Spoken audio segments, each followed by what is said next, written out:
Hi everyone! This week I'm going to be talking about the stories behind my pagoda photos and balloons in Bagan in Myanmar. So the first thing you wanted to do while you were in Myanmar is to rent an e-bike. So you want to rent an e-bike usually the day before, or if the place is open really early, you want to rent it first thing in the morning. You need a headlamp. You want some warm clothes because it is quite chilly in the mornings. You have to get up for usually around about 4:30 a.m. These are the views of some of the pagodas and how high they are. These were done more around sunset and just after sunrise. This is the view of what you'll see. You'll see a lot of people up on the pagodas. At the popular ones, you'll see people, locals selling their wares and art and everything there. And these are all taken with my iPhone from here. And this is about the typical iPhone photo you would get right here. But starting here, I have been using my DSLR camera. And you'll probably want a better camera than a phone camera, just so you can get better angles and zoom abilities. You want to know the pagoda that you want to go to in the morning. So you want to pre-plan that. What I did most of the time was I took the tours that the hostel that I was staying at. They basically knew all the pagodas that had the best views. So we would join in on the tour and just follow the crowd along to one of the pagodas that we were going to that day.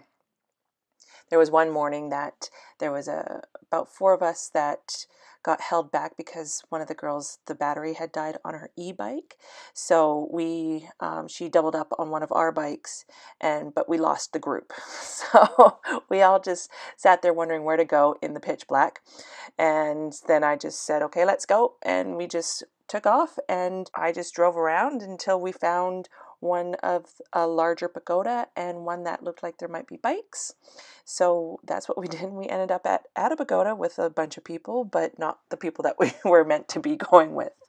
But it all worked out in the end. All these photos are from 4 different sunrises.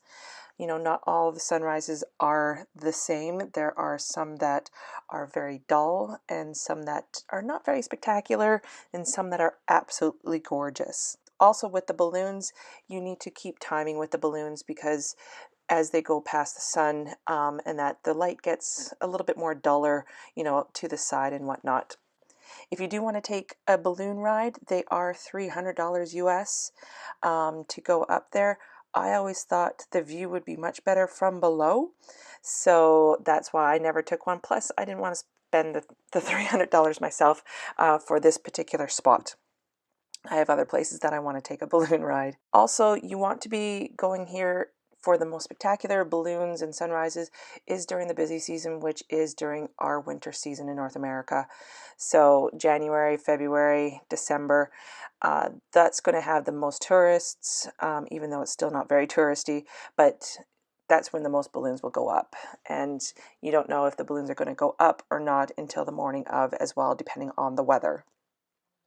I also highly suggest you bringing a tripod and zoom lenses. You need a tripod for everything to stay nice and sharp, and zoom lens is very helpful, so you can take lots of angles, lots of different focal lengths, and you can do various crops.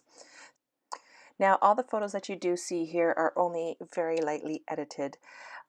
You can see that there are some spectacular sunrises, and you don't need much editing or post-processing at all, but there are some here that still need quite a bit of work on it, and those are the duller days and the days that are a little bit later in the sunrise. So these ones here, the sun is much higher right now, so you don't get that warm light that the other ones did have.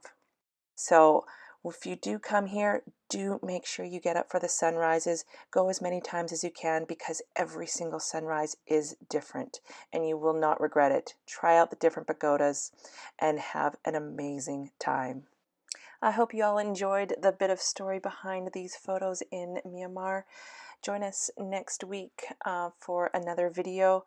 And if you have any questions, comments, leave them below and I'll get back to you. Thanks very much, guys.